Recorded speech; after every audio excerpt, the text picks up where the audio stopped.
Okay, hello, good afternoon, nutrition hackers. Here we are. We're gonna make these really awesome artichoke hearts with garlic and basil, and it's so good and so super duper simple. I just want to show you the ingredients really fast. You're gonna laugh because it's so simple. Okay, so we're using olive oil. There we go. We're using fresh basil and garlic, and the artichoke hearts. They're done steaming now. They're in there. They come just like in a little, see my crazy living room, dining room, living room, etc. They just come in like a little frozen bag. If you don't find them, you can also use like artichoke bottoms. I've seen that. Like, I feel like if you like live anywhere where they have like Yemenite people or I don't know, like any that Middle Eastern type of food, oftentimes either the kosher market or just like ethnic markets will carry frozen artichoke bottoms. I guess they use that in like a lot of like, I don't know, cool stuff, cool foods.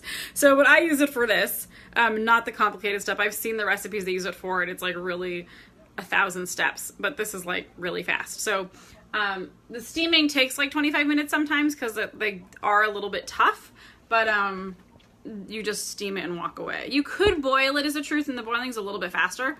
But nutrition-wise, I prefer to steam it because it retains more of the nutrients, whereas the boiling kind of can pull the nutrients out. So let me just show you what we're gonna do. So first, I'm just gonna grab my olive oil.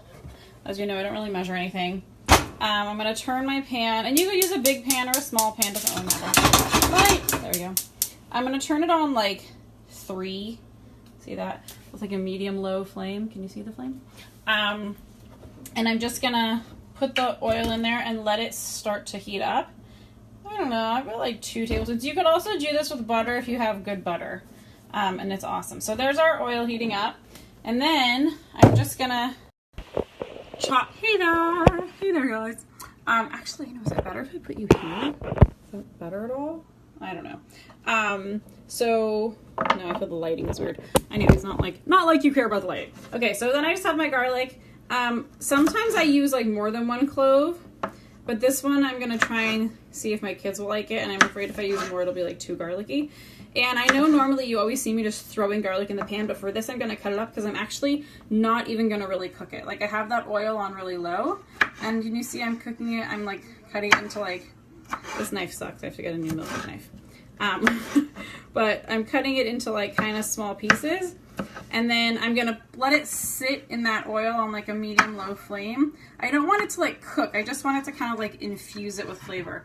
Can you see? The lighting's not good. Let me flip the camera again for you. Okay. Can you see it kind of did it into little pieces? You could do smaller if you want. And if you're a person who like loves chunks of garlic, you could do bigger chunks. It doesn't matter. Let's just dump this in the pan. I'm gonna use. Is that gross that I use the phone? I don't know. Probably, but I don't know. My phone's pretty clean actually. I try and keep it clean because if not, then it gets really bad. Okay, so I'm just gonna like let that sit in there and see. It's like not really sizzling. I just want it to like give its flavor to the olive oil so that when we add the what's it called? The artichoke hearts to it, it is just kind of make myself lower. It's just gonna, okay, so give it the flavor. Okay, so here's our basil. I've seen better basil. I bought this like at the beginning of the week and it's kind of sad already by now, but it's still good. It's not like brown or anything. But we're gonna like, it's gonna get a little heated. So even then, heated like an argument. No, not an argument. Anyways, I love fresh basil. You know what I was curious? To me, I wonder if anyone else relates to this. I think that basil tastes a little bit like fennel or even like black licorice a little bit, and I'm wondering if there's anyone else that that thinks that so they kind of have like a similar flavor. So okay, so here's our basil, and I'm just gonna cut it up. You could leave it whole, but I do think that the cutting makes it better, and it's not hard. We're just cutting it up. I washed it already. People always ask, what about those little like those little like dorot, like little like cubes of basil? Yes, that would work. That would probably be a pretty good second choice. Okay, here it is. I'm actually going to turn down the fire because I don't really want it to be sizzling like that.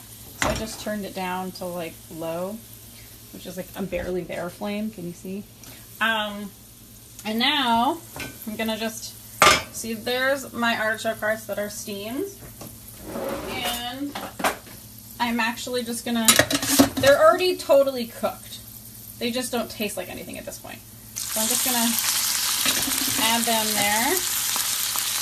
And I'm also gonna turn off the fire on this. So now it's off. And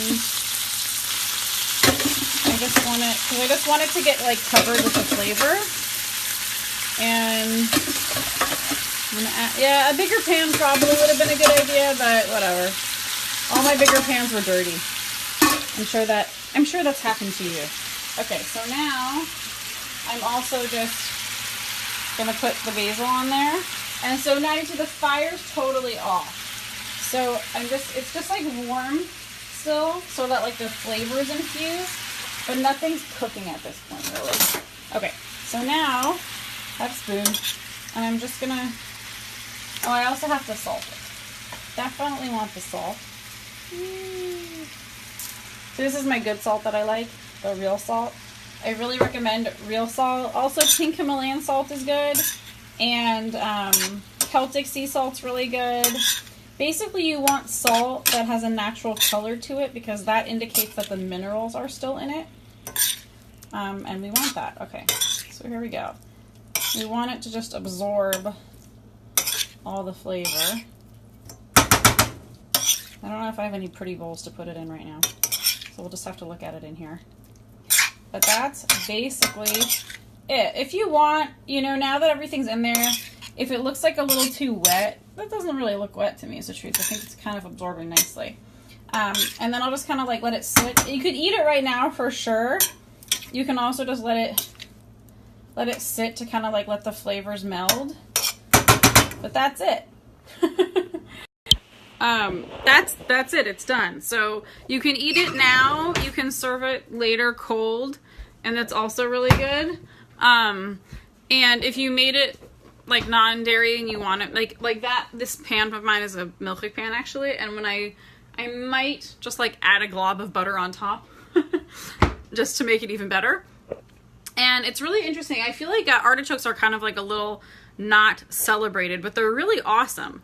They, you know, they have a lot of folate. They also have a lot of really good fiber. And one of the things they're also especially good for that's kind of unusual is, that may like not be so appetizing to talk about, but is really important, is they help stimulate like bile in your digestive tract. And so if you're a person that is kind of prone to constipation, or you feel like when you eat stuff just kind of like sits in you for too long, artichokes are really good for that. And it helps like move things along. So that's like one cool thing they're really good for. And again, any green vegetable will have like folate and at least a little bit of iron. And so it's just really great. I have to smell it. It looks so good. Want to see? Yeah, it smells amazing.